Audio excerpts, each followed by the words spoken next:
الحمد لله رب العالمين والصلاة والسلام الأتمان الأكملان على سيدنا محمد وعلى آله وأصحابه أجمعين وبعد. Chers frères et sœurs, السلام عليكم ورحمة الله وبركاته. طبتم وطاب ممشاكم وتبوأتم من الجنة منزلا. Bienvenue à vous pour cette nouvelle rencontre autour de Tafsir al-Qur'an al-Karim, l'exégèse, l'explication de al-Qur'an al-Karim et plus particulièrement de Qisar al-Suwar, des petites sourates.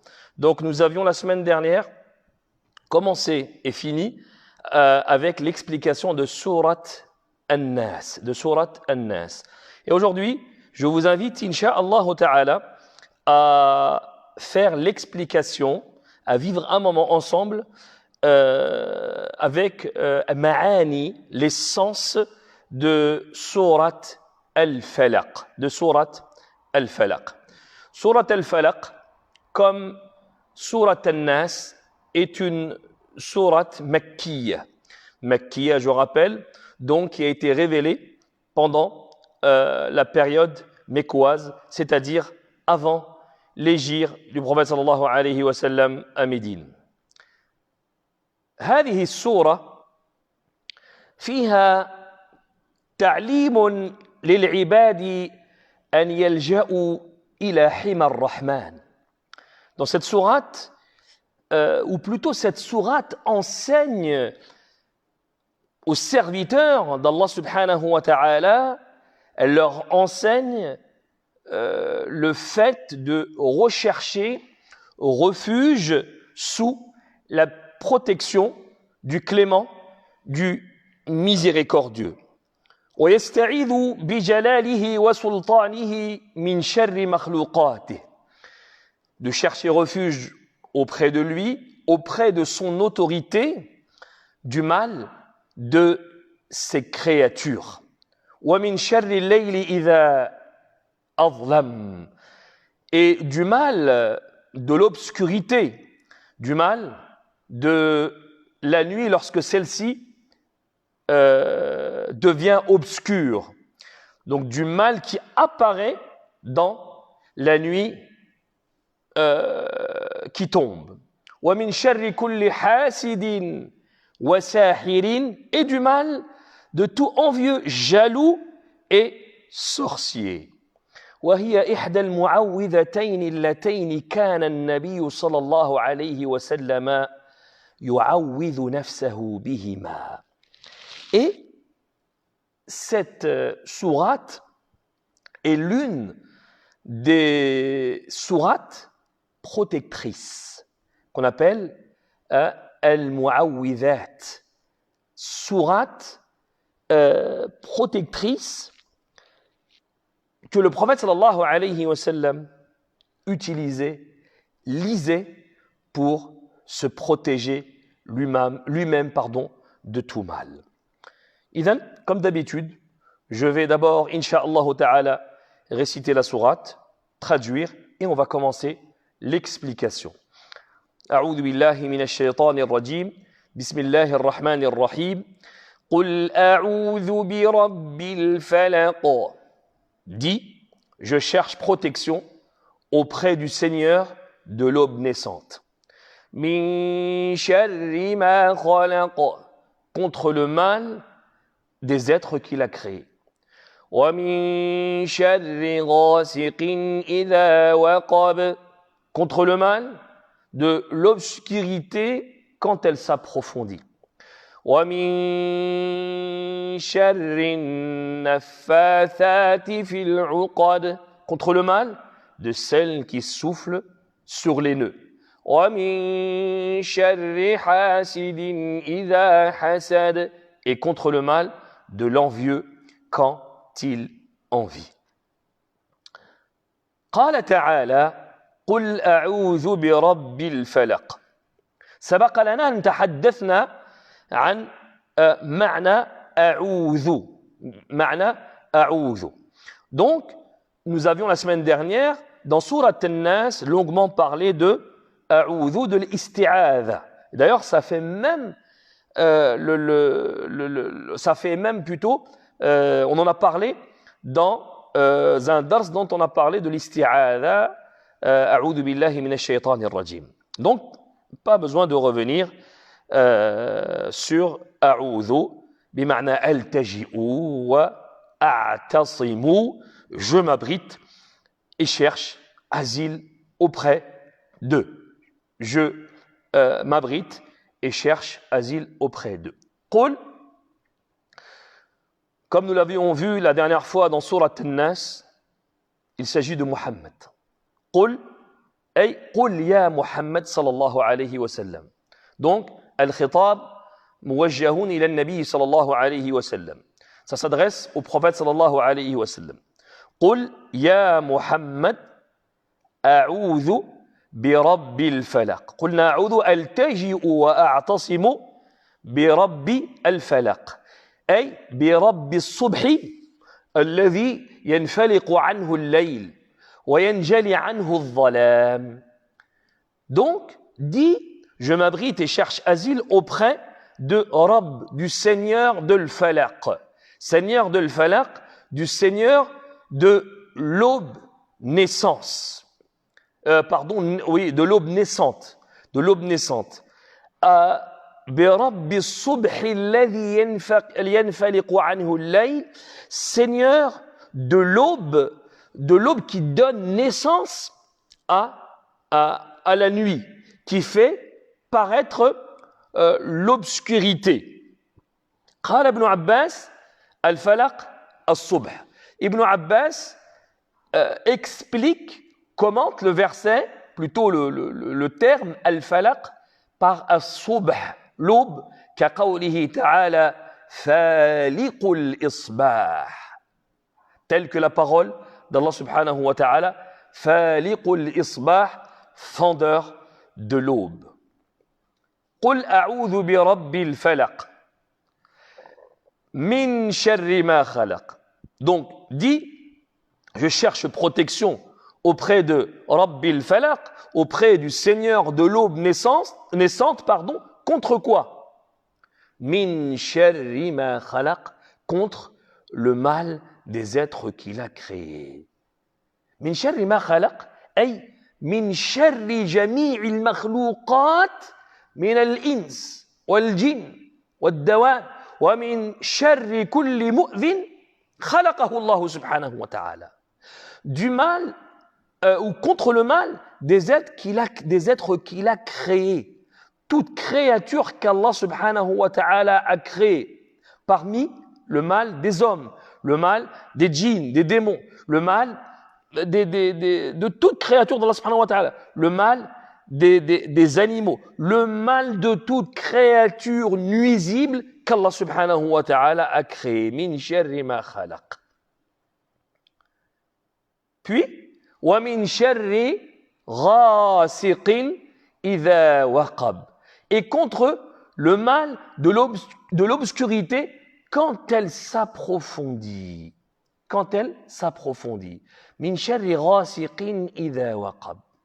غَاسِقٍ أي من شر غاسق من شر الليل إذا أظلم واشتد ظلامه. Donc, غاسقين, c'est ce qu'on plutôt traduit par la nuit. La nuit, lorsque celle-ci s'obscurcit, lorsque ça devient noir, obscur, noir, ténébreux. فإن ظلمة الليل فإن ظلمة الليل ينتشر عندها أهل الشر من الإنس والجن. C'est dans les profondeurs de la nuit, c'est dans la nuit obscure que le mal des gens qui aiment faire le mal parmi les hommes et les démons, c'est durant la nuit ou les nuits que le mal se répand. Et pourquoi Allah subhanahu wa ta'ala il nous ordonne dans cette sourate de chercher protection auprès de lui contre le mal de de l'obscurité? Parce que l'obscurité, hein, elle enveloppe les gens. Et c'est là, c'est-à-dire c'est la nuit que se répand de nombreuses âmes maléfiques et aussi animaux nuisibles. C'est à ce moment-là, la nuit, en général, que les incendies se déclarent, que les crimes, les meurtres se déroulent. Et en plus, c'est le moment aussi, la nuit, où il y a le moins de gens qui sont présents. Si on ne sait jamais, on appelle à l'aide. Si on lance un SOS. Donc, min sharri ghasiqin idha waqab, du mal de l'obscurité, du noir, donc de la nuit, quand elle s'approfondit. Wa min sharri naffathati fil uqad, min sharri naffathati fi al-uqad, ay من شر السواحر اللواتي يعقدن عقدا في خيوط وينفثن أي ينفخن فيها ليضر عباد الله بسحرهن ويفرق بين الرجل وزوجته كما قال الله عز وجل فيتعلمون منهما ما يفرقون به بين المرء وزوجه وما هم بضارين به من أحد إلا بإذن الله. Et contre le mal de celle qui souffle sur les nœuds. Qui souffle sur les nœuds. Il s'agit ici, dans ce verset, du mal des sorciers. Des sorciers qui, et plus précisément, des sorcières, hein, qui jettent des sortilèges en soufflant sur des nœuds qu'elles ont noués afin de nuire aux serviteurs d'Allah subhanahu wa ta'ala, comme ils ont pour habitude, pour pratique, de séparer entre l'homme et son épouse. Et comme Allah Azza wa Jalla a dit, فَيَتَعَلَّمُونَ مِنْهُمَا مَا يُفَرِّقُونَ بِهِ بَيْنَ الْمَرْءِ وَزَوْجِهِ وَمَا هُمْ بِضَارِّينَ بِهِ مِنْ أَحَدٍ إِلَّا بِإِذْنِ اللَّهِ. Ils apprennent auprès d'eux ce qui sème la désunion entre l'homme et son épouse, et ils ne sont capables de nuire à personne qu'avec la permission d'Allah subhanahu wa ta'ala. Et d'ailleurs, Al-Mu'awwidhatayn, Surat Al-Falaq et Surat Al-Nas ont été révélés lorsque le prophète sallallahu alayhi wa sallam a subi de la sorcellerie de la part de Labid ibn al-A'sam. Donc cet homme a ensorcelé le prophète sallallahu alayhi wa sallam à l'aide d'une corde d'un arc qui renfermait 11 nœuds. Et donc, Allah Azza wa Jal a révélé Al-Mu'awwidhatayn, Surat Al-Falaq et Surat Al-Nas. Et Allah subhanahu wa ta'ala, il a fait savoir à son prophète sallallahu alayhi wa sallam où la corde se trouvait. Et le prophète sallallahu alayhi wa sallam a demandé à ce qu'on lui apporte cette corde sur laquelle on avait fait cette sorcellerie contre le prophète sallallahu alayhi wa sallam. Et le prophète sallallahu alayhi wa sallam récitait ce qu'Allah Azza wa Jalla a révélé. Et il récitait, à chaque fois que le prophète sallallahu alayhi wa sallam récitait un verset, un nœud se détachait. Un nœud se détachait jusqu'à qu'il a réussi à détacher tous les nœuds jusqu'au dernier nœud. Sallallahu alayhi wa sallam. Donc, wa min sharri naffathati fil uqad, et contre le mal de celles qui soufflent sur les nœuds. Ce verset prouve clairement que la sorcellerie est une réalité. Donc ce n'est pas des histoires ou des contes de fées. Non, c'est une réalité haqiqa. C'est une haqiqa. Et d'ailleurs, d'autres versets le prouvent. Comme celui que je viens de réciter, فَيَتَعَلَّمُونَ مِنْهُ مَا يُفَرِّقُونَ بِهِ بَيْنَ الْمَرْءِ وَزَوْجِهِ. ثم قال, puis Allah Azza wa Jal dit وَمِن شَرِّ حَاسِدٍ إِذَا حَسَدَ. Et contre le mal de l'envieux quand il envie. أي من شر الحاسد الذي يتمنى زوال النعمة عن غيره ولا يرضى بما قسمه الله عز وجل.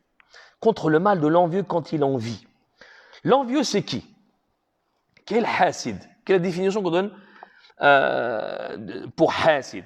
Hasid, c'est l'envieux et c'est celui qui aimerait voir disparaître les bienfaits de celui qui l'envie.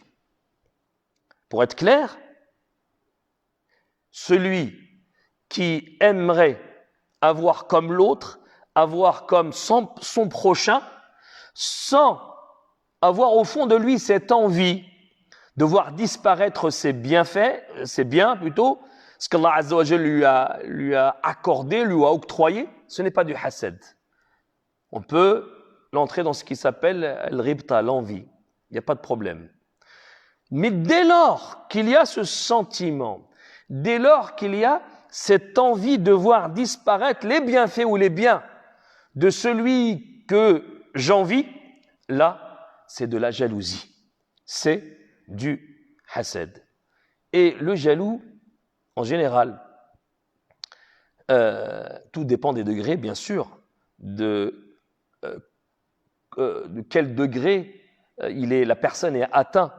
Eh bien, en général, la personne va mettre en œuvre tous les moyens pour pouvoir faire disparaître les bienfaits que mon prochain ou que l'autre a.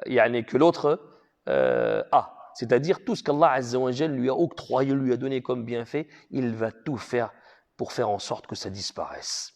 Et donc, وَمِن شَرِّ حَاسِدٍ إِذَا حَسَدَ, le mal de celui qui envie ou le mal de l'envieux quand il envie. Dans cette sourate, Allah Azza wa Jal demande de chercher protection contre leur mal, contre le mal de ceux qui envient, du mal des jaloux.